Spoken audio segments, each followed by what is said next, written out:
সূত্র বুঝে নিব। সূত্রটা আমি লিখতেছি।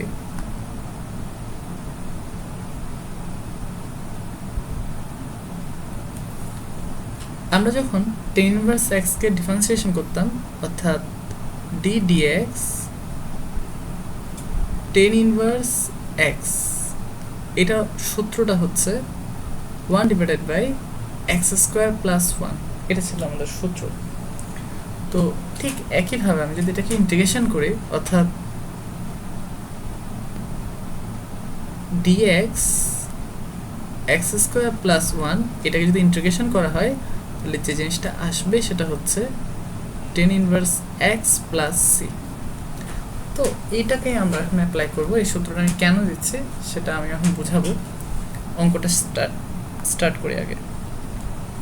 তো আমরা এটাকে এভাবে লিখতে পারি যে যে x টু দি পাওয়ার 4 আছে, এখানে আমরা x স্কয়ার সমান ধরে নিতে পারি। অর্থাৎ আমি লিখতে পারি যে, মনে করি এভাবে লিখতে পারি, x এটা লিখতে পারি, মনে করি যে x স্কয়ার ইকুয়াল টু হচ্ছে z বা z।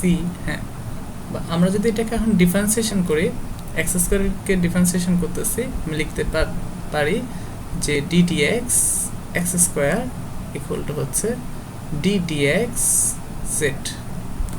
তাহলে আমি যখন ডিফারেন্সিয়েশন করি, x স্কয়ারকে ডিফারেন্সিয়েশন করলে যেটা আসে সেটা হচ্ছে 2x ইকুয়াল টু হচ্ছে dz বা dz ডিভাইডেড বাই dx।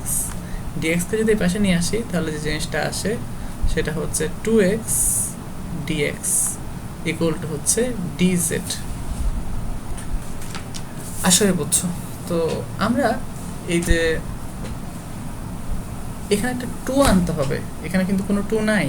যদি 2 আনতে চাই তাহলে আমরা কিভাবে 2 আনবো দেখো। আমরা কি করব, এখানে একটা হাফ দিব। যদি এখানে একটা হাফ দিই, হাফ দিলে এখানে আমরা লিখতে পারি, হাফ দিলে লিখতে পারি যে এখানে একটা 2x dx, আর নিচে তো x টু দি পাওয়ার 4 কে লেখা যায় x square whole square plus 1। তো এখানে তো হাফ দিয়ে আমরা একটা 2 দিছিলাম। ভালো করে দেখো যে 2x dx আছে, 2x dx সমান কিন্তু dz।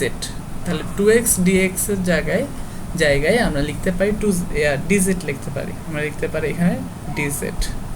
আর এখানে যে x স্কয়ার আছে এটা মানে হচ্ছে z, তাহলে এখানে লেখা যায় z স্কয়ার প্লাস 1 সমান হাফ।